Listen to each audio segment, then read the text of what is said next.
Do you want to learn how to lock formulas in your Excel spreadsheet? Then this video is for you. In this video, I'm going to show you how you can lock formulas in your Excel spreadsheet to prevent accidental change or to protect the content when you share your file.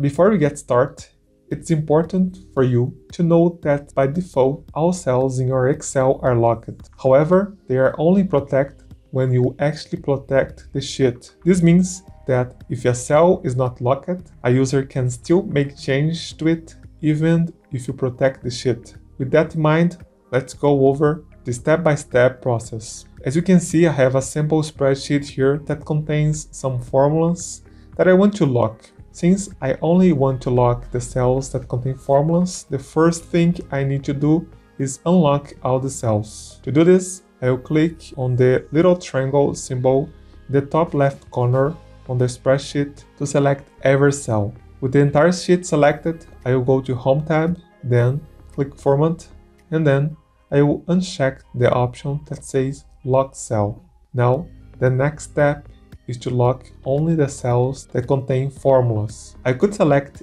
each cell one by one, but there's a much easier way to do this. I will go to the Home tab, then I will click on Find and Select, and choose Formulas. This will automatically select all the cells that have formulas. Next, I will go back to the Home tab, click on Format, and this time I will click on Locked Cell. Now that the locked property is only enabled for the cells with formulas. When I protect the entire sheet, I will only be restricting access to those formula cells. So let's go to the Review tab and click on Protect Sheet. In this new window, I will see a few options. I'm going to make sure that Select Unlocked Cells is checked. This option allows users to select all the cells that don't have formulas. If you also want to allow users to select the cells with formulas, just to view them, you can keep Select Locked Cells checked as well. For now, I will uncheck this first option so you can see the result. In the box below, you can enter a password to protect your sheet. Then, click OK and confirm your password.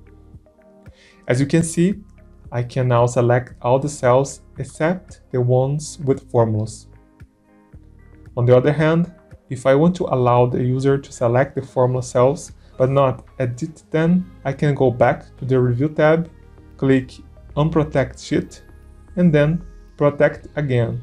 This time, I will make sure to check the first option, Select Locked Cells. Now you can see that I'm able to select the formula cells. However, if I try to double click on the cell to edit the formula, Excel will show the message saying that the sheet is protected. To edit the formula, you will need to unprotect the sheet. And that's how you lock formulas in Excel to protect the content in your spreadsheets. I hope this video was helpful. If you like it, please hit the like button and subscribe to the channel to get more Excel tips like this. See you next time.